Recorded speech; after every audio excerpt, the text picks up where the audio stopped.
Football lovers, this is the part of the show where we talk about the women's game.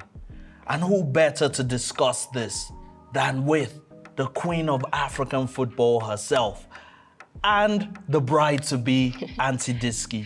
Are you giving me bragging rights to call myself the queen of African football? Because that was a very beautiful introduction, and I will take it and I'll go with it. Yes, I mean, this is the part of the show also that you flash your ring, let everyone see it. Welcome to the show. Now, off air, we were talking about the Super Falcons and their struggle, their mysterious struggle against France. We know about that 8-0 drumming by France, and they have consistently struggled against the French, conceding 10 goals in 3 meetings. Recently, a miracle happened. Turning point. Yes, and that leads us to the trivia question. How many goals has the Super Falcons scored against France? I believe you have the answer to that. I do have the answer, and I think a lot of people will definitely celebrate Ifioma for that goal. You know, she found the first ever goal against the French side in 13 years. So the answer is 1 goal. But I think it was really a turning point for Nigeria. I mean, maybe the start to breaking, you know, is that disappointment of always constantly losing to the French side. I mean, miracles do happen. I prayed for that 1 goal to happen, but they finally got it. They still lost against France, by the way. They lost a day, but it was a good performance from them. They were missing some of their prominent and good quality stars. Ajibade was missing through injury. Rashidad was injured. Oshawala wasn't also part there, you know, and we saw some of these players actually showing up. So I do think that as much as it was a loss, I think there was definitely progression that we also want to see in the future.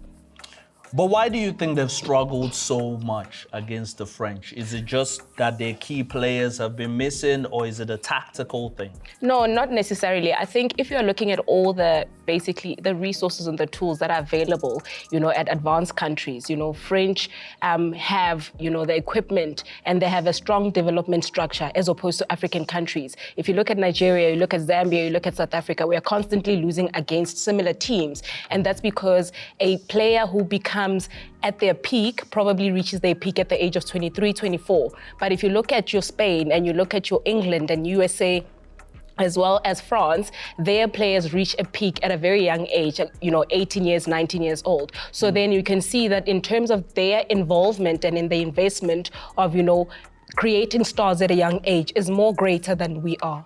Oh man, beautifully said.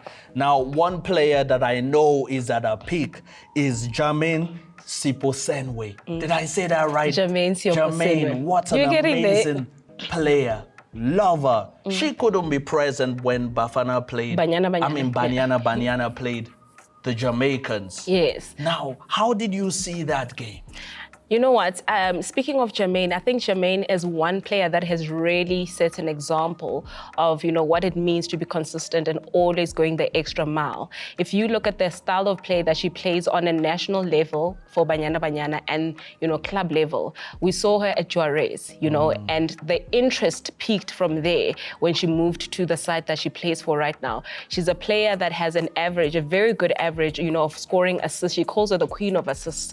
And, you know, she doesn't find it difficult to find the back of the net. So I think this for her is a very big milestone, and she consistently puts us on the map, especially, you know, when it comes to the national team. I'm super happy for her, and I mean, winning the trophy twice for the club she plays for is remarkable. And before we go, I wanted to speak to you about the WAFCON next year, the fact that it's happening next year. And players right now obviously have to show their form to make it to the national side. Yeah. I think, you know, the friendlies were basically an opportunity for that to happen. Banyana Banyana playing against Jamaica, Nigeria playing against the French. It's preparations for that. However, we will all see if these preparations were actually fruitful when the whistle blows. Because we can prepare and get all these lovely scores, but when it comes to WAFCON, it doesn't look like, you know, the preparations actually helped a lot. I'm actually interested to see what this WAFCON is going to look like. Amazing. Unfortunately, I would have to blow the final whistle for today's show. You've heard it from the Queen of African football. You've heard it from me, Adelani, and from Brian. speaking about the CAF Champions League and all the exciting things happening in African football at the moment. I told you I'm your most trusted guy in the world of African football. Till next time, Ninitanda Nonke Kakulu.